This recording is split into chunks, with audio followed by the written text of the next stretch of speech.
Hello everyone, Andy Schwab here with your Farm and Ranch News. U.S. Senators Jon Tester and Mike Rounds have teamed up to go to bat for Montana ranchers and kids. They introduced the School Lunch Integrity Act, a bipartisan bill that would ban cell-cultivated meat from being provided through the National School Lunch Program and the School Breakfast Program. Currently, the USDA sets nutritional requirements for the meals that are able to be served to the students through the NSLP and the SBP, but has not issued any guidance on the use of the cell-cultivated protein in those programs. Tester does say the bipartisan bill would fix the lack of standards by banning cell-cultivated meat from the programs. That legislation is endorsed by the U.S. Cattlemen's Association, RCAF USA, and the National Cattlemen's Beef Association. Well, the American Lamb Board on Friday released their fiscal year 2023 annual report. They said the U.S. lamb industry saw many successes in 2023, including the overall increase in demand for lamb nationwide.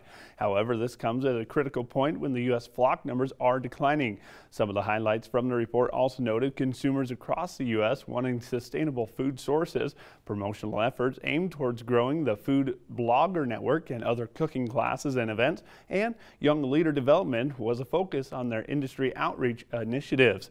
Looking ahead to 2024, the board said they will be working with new industry workshops, promotion, educational opportunities, and research projects that are already underway. Well, we need to pause for a little bit, but we'll be back in a little bit to look at your ag markets. We asked Montana farmer Walt Sales about the challenges of mental health in agriculture. Another drought, there always is. There's always going to be another something. I grew up in a generation of you pulled yourself up by your bootstraps. But it's become evident is what do you do if you can't even find those bootstraps? If you need to talk to somebody, go to beyondtheweather.com for free counseling for Montana ag producers.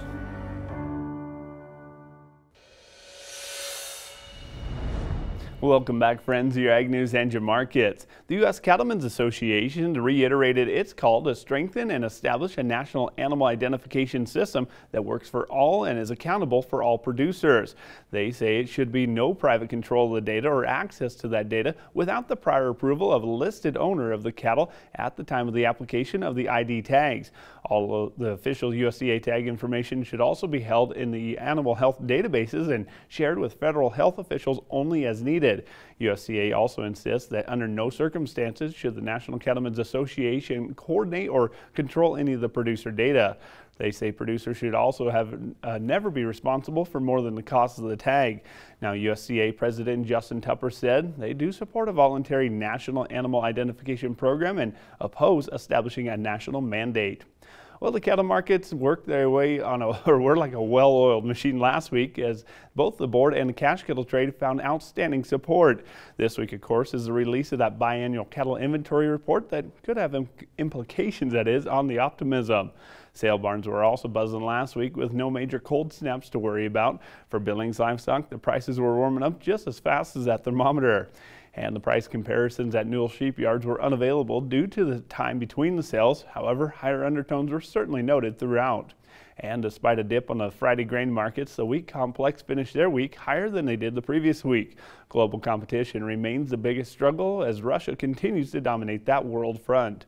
Well, there's a look at your ag markets. I'm Andy Schwab. Have a great rest of your day.